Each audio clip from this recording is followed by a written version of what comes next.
Right, so we need to set up the relay module with the external firmware. First thing you're going to need to do is install the Arduino programming code. Go to arduino.cc, select software, downloads. You can't use the web editor, definitely without paying for it, but if you scroll down to the download section and just pick whichever one suits you. I'm on Windows, so for me it was the Windows installer.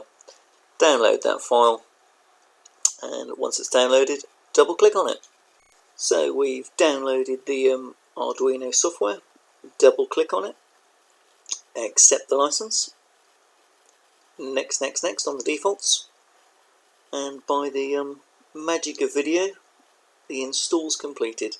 It does take quite a while, so I've obviously removed the middle section, which is a fair few minutes, and now we're ready to install the firmware. So you've got yourself your relay module and you want to set it up. So first thing you're going to need to do is grab yourself the firmware off the DSRC website. Pop over to the external interfaces page. Loads of useful information here, and as you scroll down, one of the first things you'll come across is the external relay firmware. There's firmware for the single relay module or the 4 relay module. I'll grab the 4 relay module one. Just click it and it will download it in the bottom corner. Save that away somewhere sensible on your PC in a folder, so you know where to find it, and we'll be ready to go. So we've installed the Arduino software and we've downloaded the firmware. Double click the firmware, it'll launch the software. First time it runs, it's going to ask you to move the code to a folder. Just click OK, it'll do that all for you. As soon as it's done that, it'll pop open the code. If you click on the tools menu, my laptop's already been set up, but we might need to change these if it's your first time. You need to select the board, which will be an ESP8266, and if you've plugged in the module, you'll see which COM port it's been detected on at the bottom thing. So to select the module, tools, click on the board, it'll give you a pop-up, scroll down and just select generic ESP8266 module. As I said, you should see it's selected your port at the bottom. After that, if you click below the port setting where it says get board info, if all is well, it should pop up with a little bit of information about the board that's plugged in. Click OK, and then sketch, upload. No need to compile it first. Upload will compile the code first, and it'll take a little while to do that. I've dragged the bottom bar up so you get a bit more space. You do sometimes have to automatically or manually scroll it down on the right hand side to get the last few messages. What you're looking for is the writing at 100%. While it's doing it, you'll see the little blue light flashing on the module while it's uploading. Once it's done that, if you do get any error messages after it, you can pretty much ignore them. And that's pretty much it, so we should be ready to have a test. If you pop the module out, you can either put the Wi-Fi chip back in the relay, or what I prefer to do is just flick the switch on the programming module to the UART mode, and you can just plug the module back in and test it from there.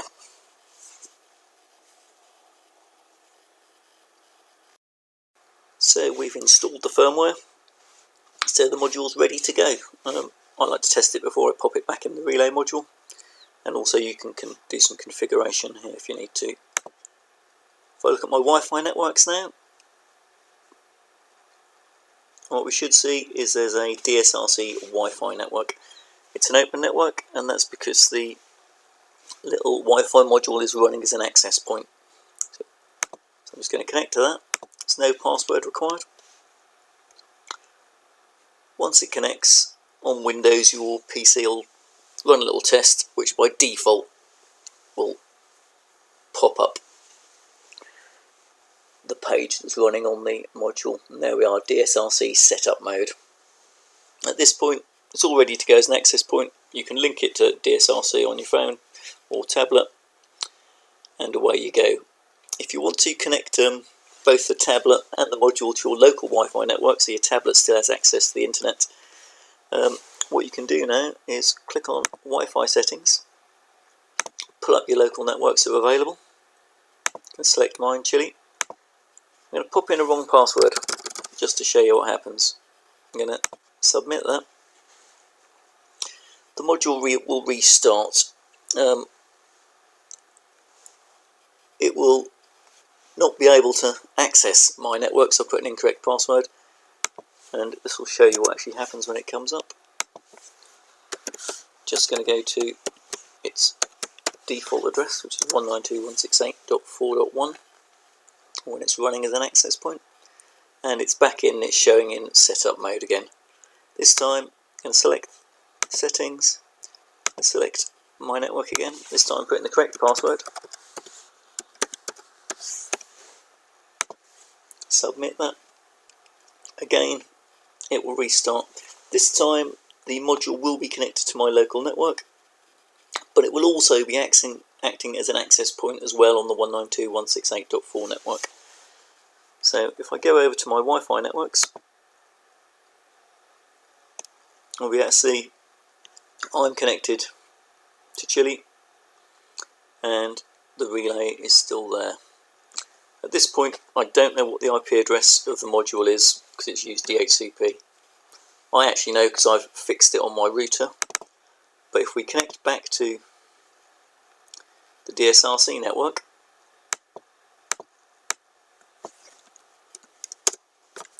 there we go. So the address it's got on my local network is 192.168.0.151.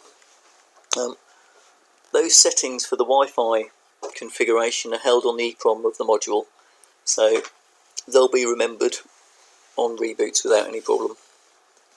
So as you can see, I can connect to it on its own network, but I'm now going to pop across, connect back to, just going to grab that IP address from there, save me typing it in. Back over here, I'm going to connect to my local network.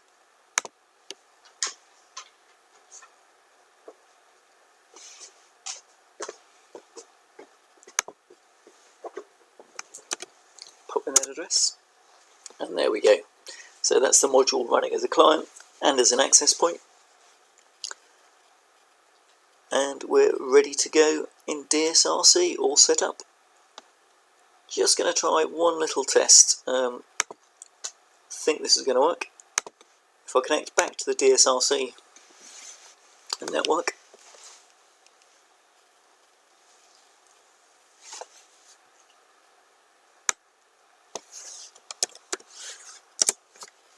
there's its 4.1. However, if I try to connect to it on its local address, you'll also see that works. Now the reason that works is in access point mode, it's the default gateway for your PC as well, and once your PC tries to connect to that address on the default gateway, the module knows it's itself, so it'll quite happily pop it up. So you can actually use your configured address on your local network when you're connected to either of the Wi-Fi networks, local or the module's own access point. And that comes in quite handy if you had a failure of your local network. I've configured that address on my router so that when that particular module goes and requests a IP address, it will always get the same one, which is the key thing here. You'll find it on the admin page of your router under reserved IP addresses, probably in the advanced section. So here's an example of how you would set up a reserved IP address on your router. Mine's a Virgin router. All quite similar. Go into the DHCP section, and when you scroll down you will see all the addresses. You'll see at the bottom I've got a reserved IP address of 0.151 for the MAC address of the module. What you would be able to do very easily is you can scroll down through here. You can see here it's the ESP module. If you highlight it, it automatically fills in all the bits you need down there. You add rule, you can fix the IP address here, add rule, and that will always give out that same IP address. You will need to fix the IP address so that it always remains the same if you're going to use it on your local network. So we're back on the phone in this case. You can see I've connected to the DSRC Wi-Fi Relay X4 network. Pop back in to DSRC, into settings. You scroll down to the interfaces section.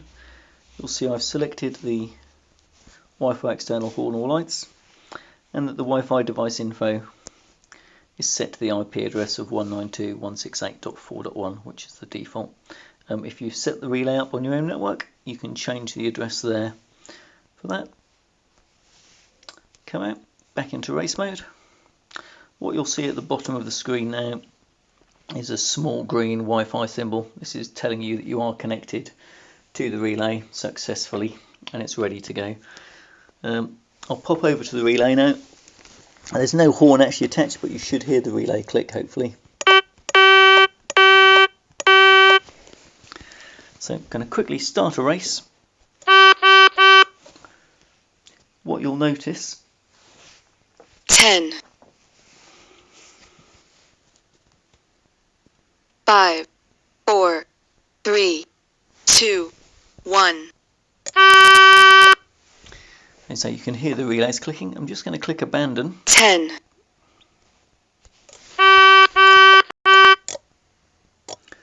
You can hear all three light relays clicking there.